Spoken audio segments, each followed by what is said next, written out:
So I'm super sweaty because I just walked back home because my experience with Glama-Rama, hairstylist, fashionista cutlery center expo of the world, made a 2:30 appointment. The lady sounded nice over the phone.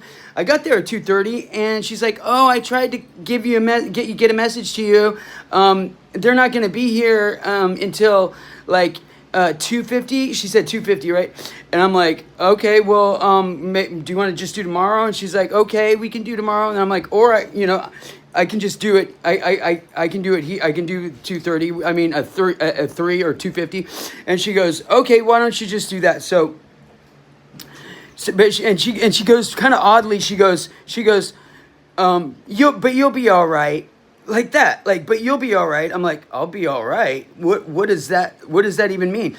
And so I sit down on the couch. It's like I'm there. I go out and I come to my place. I go back, by 2:50, but it's 3. I check a message that she sent me. She did send me a message and said at 3. I don't know why she said 2:50 when I got there, but she's like on the message. She's like, yeah, 3. So I'm like, was she just like trying to make it seem sooner than later?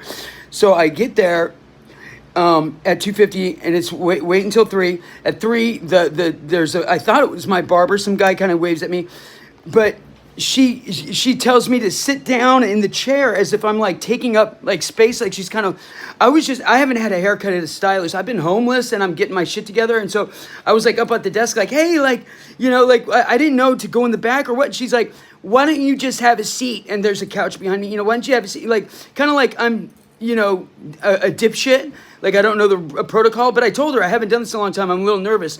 And nobody says shit like that in California. Nobody just says that they're nervous or whatever. You have to act like everything, like you're cool. Like everything's cool, which is really weird. It's just so weird. Because saying like, oh, sorry about the other night, I was feeling a little insecure is totally okay because it's not that big of a deal. All this cognitive dissonance is just so weird. But anyways, so at 3:05, she didn't even look at me and say, I said, I'm going to flip in a minute. At 3, I'm like, I can't believe nobody's talking to me.